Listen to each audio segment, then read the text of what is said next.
Ousseynou. Wa Modou. How are you mbadda? Nema enfin selli. Wa Modou waxuma lool de kañ nga ñëw. Man nag arrivé naa bu yàgg. waaye dama resté woon Ndakaaru. waaye ki Modou la. oui ngay c'est moi de pourtant. nu yooguma la sax xaay. bouteille boobu lu mu def ndox. waaw. kam xiya ndox. waaw kay lii sax wokkatu bu dajeeg gestu la sama fas yi doon bañ nga omatal ma. waa xanaa ma jéem taqale ba xam dinaa mën ana fas bi sax. mu ngi ca mbooy gërë demal sax nga jëlil ma ko. mbooy bële. waaw. mbaa yoon bi amul ay yaltu ay naar bët ay mbottu ngoox yooyu. Modou xam nga ne yaa ko tey yoon bi loolu lépp fi am. dama ko ragal lool kon maa ngi quitté ba suba.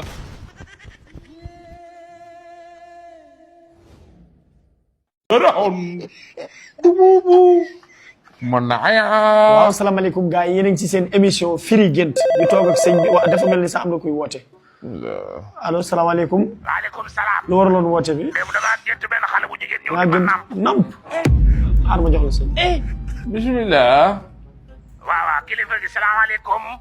waaleykum salaam wa rahmatullah.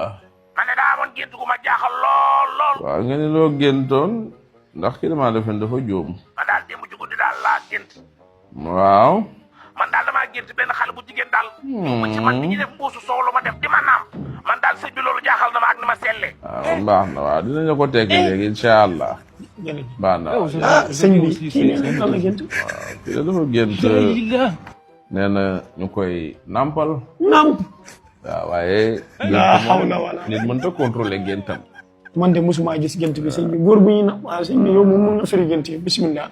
وعل البعيل الفعيل الجهره الدهوه والضعاع وضبح الحل الميوية والعفيق البعيل الحل الصوية والبرح دور حل فعيعة mbokk mi nag mën nañ ko tekkil gént gi ndax bu fekkee da nga gént ku jigéen ñëw dina nàmpal loolu nag mooy wane ni yow ci sa xel mi yaa feragul nit nag mën na nekk magum jëmm waaye jukkoom du fer xelam du fer jëfinam du fer léeg-léeg nga gis xale boo xam magum jëm am 40 ans wala 35 ans waaye di def ay jëfu xale moo tax loolu nag boo ko géntee wane ni jukko jooju nga yor baaxul ay xat-xat la ñu daal di lay jox ay sarax bi ñu lay jox nag waxul sul baa ngi laal dëhëraxun bububu mën na aya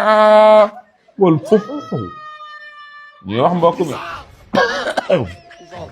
ñoo xaw a soj bu mënee saraxe li nga xam ni moom mooy naana mant bi bu mënee sarax xam naa def na la ay ree waaye lu am solo la na def na saraxe naana mant ak warga ak suukar ak ñaari kilo këriñ mu xool koo xam ni yàlla def na mar na ataaya mu xel ko léwal ak deuxième incha allah mbokk yi foofu la ñuy yàmale émission bi jërëjëf jërëjëf sëñ bi jërëjëf kon ba beneen yoon gars yi ak seen émission Firi Gént jërëjëf waaleykum salaam wa rahmatullah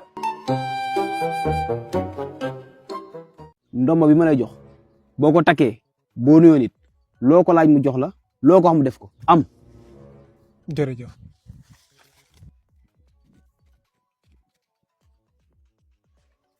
Fall. waaw lan nga yor fii. man fii 5000 rek laa fi yor ak sama téléphone. jox ma 5000 bi mu gaaw.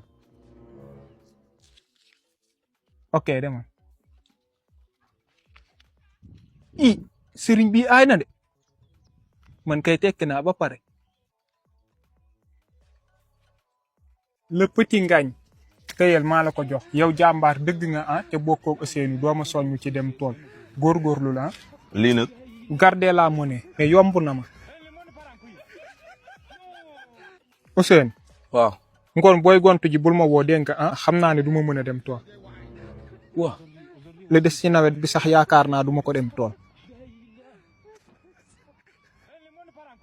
ndomba gii daal comme que bu ma ko takkee bu ma nuyoo nit lu ma ko laaj mu jox ma lu ma ko wax mu def ko xaaral ma dem ci yaanday ne ko mu toggal ma ñetti mbanaay laax xaaral ma dem. Modou. waaw. ba sori woo dañuy gontu ji léegi de. Modou. 5000 ma la abaloon jox ma ko.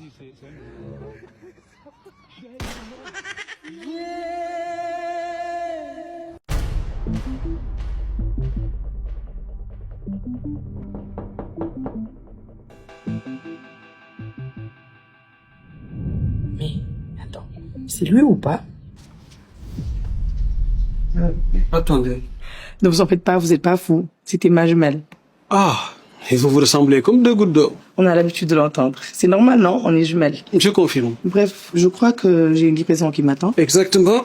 Tiens, c'est 3000 francs. Vous pouvez payer par espèce ou mobile money. Je vais payer par mobile money. Tu as encore oublié quelque chose, toi?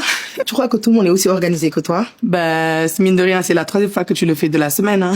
Bah oui, mais je vis bien avec mon défaut, non? Vérifie bien si ils ont mis de lait le corps, ok? Ouais, comme si j'allais oublier. Est-ce que je peux vous poser une question? Pardon? Être jumelle, c'est une chance ou bien une prison? Comment? Parce que les gens vous comparent, les gens disent que vous êtes une seule personne, on vous confond, on dit toujours que vous êtes pareil. Ça doit pas être simple tous les jours. Pourquoi cette question? Simple curiosité de livreur. Honnêtement, ça dépend des jours. Les gens voient qu'on se ressemble, mais ils ne savent pas qu'au fond, on vit pas la même chose. Ouais. Voilà. Zé, c'est quoi cette tête? De qu'est-ce que tu parles? Bah, la tête que tu fais à chaque fois que tu vois quelqu'un qui me ressemble. Je vois pas de quoi tu parles. C'est ça. Excusez-moi, j'ai raté une épisode? Non. C'est juste que tu ressembles énormément à quelqu'un. J'espère que c'était quelqu'un de bien. Pas vraiment. On peut éviter le sujet. Ça fait 2 ans que tu ne veux plus parler de ce sujet. Et ça fait 2 ans que tu vas en parler aussi. Donc je vais prendre ça comme un compliment raté. Non mais sérieusement, même regard, même façon de parler. J'espère quand même être la version améliorée. Je pense que oui. On ne sait pas encore. Aïe, Disons que certaines ressemblances rendent méfiant. je comprends. Quand quelqu'un vous fait tomber d'un pont, on vérifie 2 fois toujours avant de le traverser. Tu vois, même les inconnus comprennent. Comprendre, c'est pas vivre. C'est vrai, mais parfois on regarde certaines choses de l'extérieur. Par exemple, vous ne regardez plus quelqu'un qui vous a fait mal, mais quelqu'un qui lui ressemble. Et Et la réaction est la même. Ça veut dire que le problème n'est plus derrière vous, mais il est resté avec vous. Vous savez ce qui est dangereux avec les relations toxiques? quoi? On croit qu'on souffre à cause d'une personne, alors qu'après un moment, on souffre de la personne qu'on est devenu à cause d'elle. T'es psychologue ou t'es livreur?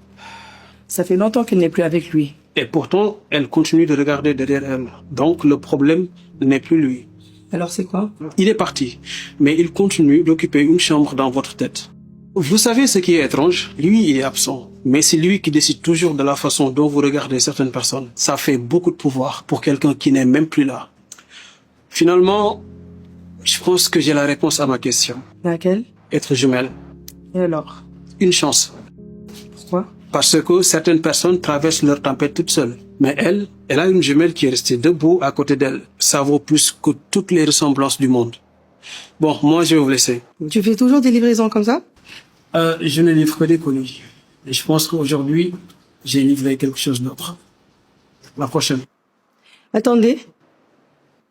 Merci. De rien. Et la prochaine fois que vous croiserez quelqu'un d'autre qui lui ressemble, assurez-vous de regarder la personne, pas le souvenir. Vous venez d'être livré par le livreur Pro Max. À la prochaine. Ciao. Et voilà le mur, et pas l'ombre qui me suit. M'acter.